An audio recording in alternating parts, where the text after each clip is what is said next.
Le sourire est un peu figé. Le stress vient de monter d'un cran. D'ici quelques heures, les 4 spationautes de la mission Alpha ne toucheront plus terre. L'enjeu est de taille, le défi immense. Alors devant les photographes qui les attendent pour immortaliser l'instant, Thomas Pesquet et ses 3 collègues arrivent conquérants. Ils sont prêts. Ils ont enfilé leur combinaison blanche, tout droit sortie d'un film de science-fiction. C'est relooké, c'est redesigné, c'est dans l'air du temps. Hein. Designé par un costumier d'Hollywood, d'ailleurs. Par le designer star d'Hollywood, José Fernandez, qui a dessiné les costumes de Batman, d'Iron Man, de quasiment tous les X-Men, Wolverine, tout ce que vous voulez. Tout a été pensé au millimètre. La mise en scène est parfaite. Devant les voitures futuristes d'Elon Musk, Thomas Pesquet ne dispose que de quelques minutes pour dire au revoir à sa femme. Les adieux sont faits. Direction le pas de tir, à 14 km de là. Dans les couloirs qui mènent à la capsule, les 4 collègues patientent.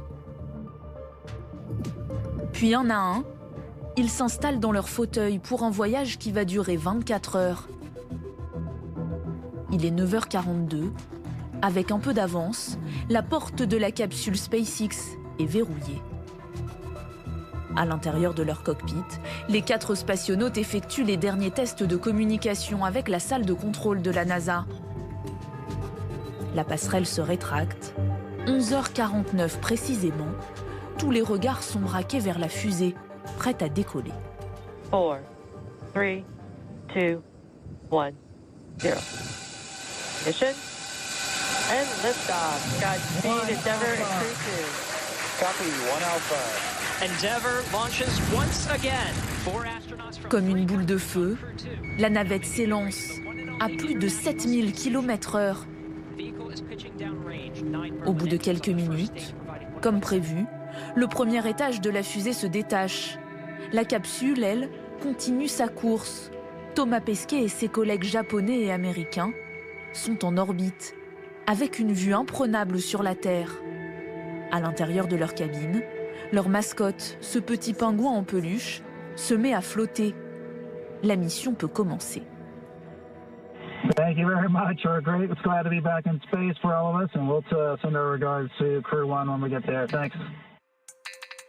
Un soulagement, une satisfaction pour les 4 spationautes qui très vite semblent à l'aise. Comme à son habitude, Thomas Pesquet, en apesanteur et en bon communicant, commence à partager son voyage. À peine le décollage passé, il s'improvise commandant de bord.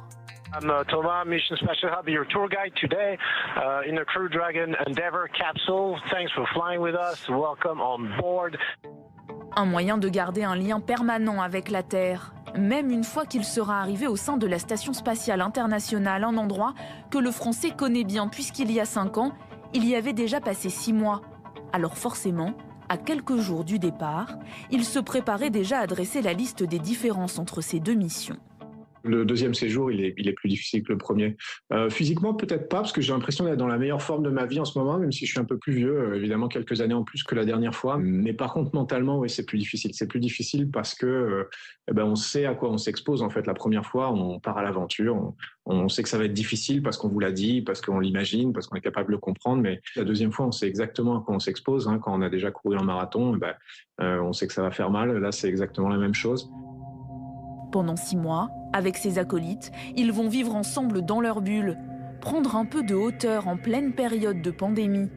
Tous les 4 ont d'ailleurs été vaccinés car dans l'ISS, pas question de parler de Covid ou de gestes barrières.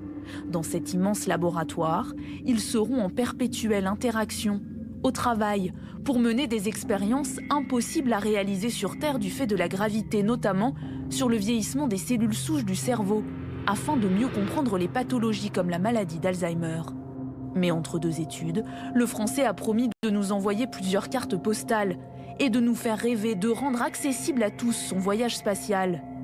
4 jours avant d'embarquer, il avait d'ailleurs livré quelques indiscrétions sur la vie à bord de la station, notamment sur les repas qui l'attendent à bord. Donc je vais avoir du bœuf bourguignon, alors j'en cite que quelques-uns, du bœuf bourguignon un peu traditionnel, cuisine traditionnelle. Les gens sont beaucoup recentrés sur la cuisine maison. Je pense en 2020, le confinement est passé par là, on a une envie d'authenticité. Une tarte amandine aux poires, des crêpes Suzette ou un petit risotto, enfin un riz à la risotto, on va dire, d'épeautre. Voilà, c'est des choses comme ça qu'on va essayer de partager tous ensemble. Des repas gastronomiques, certains, concoctés par des chefs étoilés qui ont été mis en boîte et qui sont réservés aux grands événements uniquement, les anniversaires ou encore la prise de fonction de Thomas Pesquet en tant que chef de bord. Pour la première fois, le spationaute va prendre les commandes de la Station spatiale internationale, 1 mois à la fin de la mission. Il y a toujours une hiérarchie. Dans la fin de ma mission, ce sera à moi de prendre ces responsabilités-là. Effectivement, c'est jamais arrivé avant pour un Français, donc ça veut dire que la place de la France, je pense maintenant, est reconnue dans l'exploration spatiale. Si on avait des situations d'urgence, et ben là, il va vraiment falloir prendre des décisions et ce sera à moi de le faire. Des étoiles de capitaine, mais aussi des étoiles plein les yeux. À 43 ans, le chouchou des Français va donc passer 197 jours dans l'espace.